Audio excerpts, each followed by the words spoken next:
Predaj nehnuteľnosti. Ak ste v minulom roku predali nehnuteľnosť, je možné, že z tohto príjmu musíte zaplatiť daň. Kto má povinnosť platiť daň a kedy je takýto predaj od dane oslobodený? Aké výdavky si pri predaji môžete uplatniť?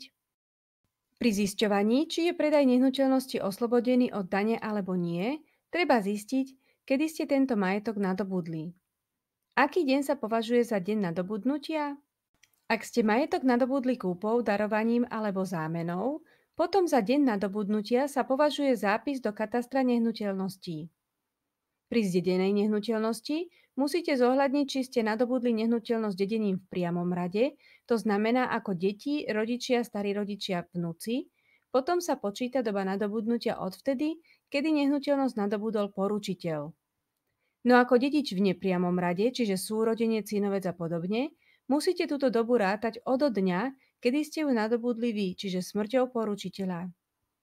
Ak ste nehnuteľnosť nadobudli rozhodnutím štátneho orgánu, reštitúciou alebo vysporiadaním majetkových práv, za deň nadobudnutia sa považuje deň určený v rozhodnutí alebo dňom nadobudnutia právoplatnosti tohto rozhodnutia. Predaj nehnuteľnosti je oslobodený od dane z príjmu, ak ju vlastníte viac než 5 rokov, respektíve ak uplynie 5 rokov od jej nadobudnutia až po predaj. Podmienkou je, že nebola zaradená do obchodného majetku. Zaradenie do obchodného majetku znamená, že sa o ňom účtovalo. Ak nehnuteľnosť bola zaradená do obchodného majetku, potom je oslobodená až po 5 rokoch od jej vyradenia z obchodného majetku, aj keď mohla byť nadobudnutá už dávnejšie než pred 5 rokmi. Ak predávate za jednu spoločnú cenu dve nehnuteľnosti, napríklad dom a pozemok, posudzujú sa obe nehnuteľnosti osobitne. Pri predaji nie je podstatné, kedy kupujúci nadobudol vlastníctvo, ale kedy ste uzavreli zmluvu o prevode nehnuteľnosti, respektíve kúpnu zmluvu, alebo kedy ste prijali prvú, aj keď len čiastočnú platbu, čiže preddavok. Rozhodujúci je ten deň, ktorý nastane skôr. Pri oslobodení od dane nemusíte z predaja tejto nehnuteľnosti platiť daň, a teda ani podávať daňové priznanie, respektíve tento príjem sa v daňovom priznaní neuvádza. Ak príjem z predaja nehnuteľnosti nie je oslobodený od dane, ste povinní podať daňové priznanie a tento príjem priznať aj zdaniť. Nemáte však povinnosť registrovať sa na daňovom úrade, len podáte daňové priznanie typ B. Lehota na podanie daňového priznania je do 31.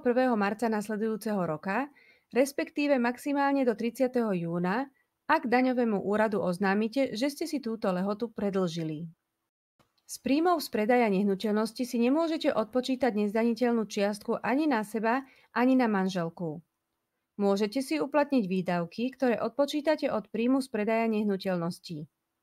Pri uplatňovaní výdavkov nemôžete vykázať stratu. To znamená, že ak sú výdavky vyššie než príjmy z predaja, potom do výdavkov v daňovom priznaní uvediete len sumu do výšky príjmu a výsledkom bude nula, nie strata. Príklad. Fyzická osoba predala v roku 2021 byt za 100 000 eur. Byt nadobudla v roku 2019 za cenu 110 000 eur. Príjem z prevodu bytu nie je oslobodený od dane, pretože neprešlo 5 rokov od jeho nadobudnutia.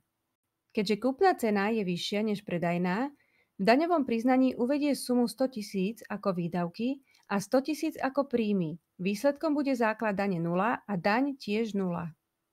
Samozrejme nemôžete si uplatniť všetky výdavky, ale zákon o daní z príjmov presne vymedzuje, ktoré výdavky si môžete uplatniť, a to v závislosti od spôsobu nadobudnutia nehnuteľnosti a účelu, na ktorý bola využívaná. V prvom rade si môžete do výdavkov uplatniť cenu nehnuteľnosti, za ktorú ste ju nadobudli. Pri nehnuteľnosti, ktorú ste nadobudli kúpou a nebola zahrnutá do obchodného majetku, si môžete do výdavkov zahrnúť celú kúpnu cenu. Ak nehnuteľnosť bola zahrnutá do obchodného majetku, potom si nemôžete uplatniť celú kúpnu cenu, ale len jej zostatkovú cenu.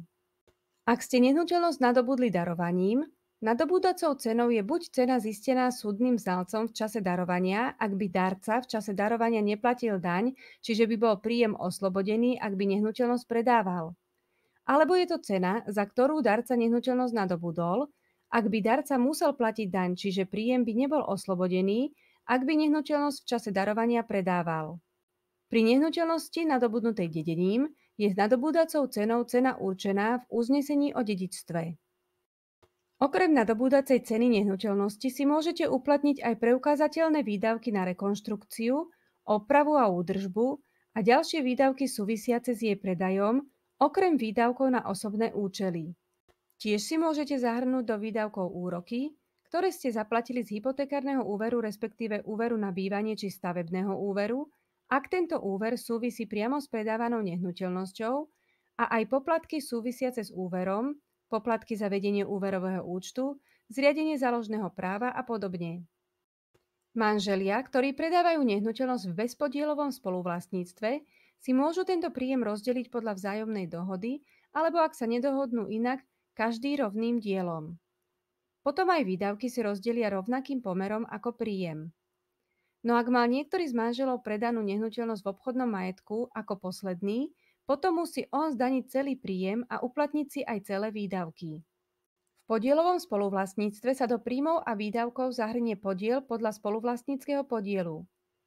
Príjmom z prevodu nehnuteľnosti je aj nepeňažné plnenie, to znamená, že musíte zdaniť ako príjem cenu nehnuteľnosti získanej zámenou. Na záver ešte jedno upresnenie. Nehnuteľnosťou sa rozumie nehnuteľnosť zapísaná v katastri nehnuteľností. Predaj rozostávanej nehnuteľnosti nezapísanej v katastri nie je považovaný na účely zákona o daní z príjmov ako príjem z predaja nehnuteľností, ale radí sa medzi tzv. Iné príjmy. Pri nich si môžete do výdavkov zahrnúť výdavky preukázateľne vynaložené na dosiahnutie príjmu, napríklad nákup materiálu na túto stavbu a podobne. Vyplniť daňové priznanie nie je zložité, no vyžaduje určité znalosti. Ak si na to netrúfate alebo chcete ušetriť čas, rada vám s daňovým priznaním pomôžem. Stačí, ak mi napíšete na info@začínampodnikať.sk. Ozvem sa vám v čo najkratšom čase. Ďakujem, že ste si pozreli toto video. Ak bolo pre vás užitočné, nezabudnite dať odber a like.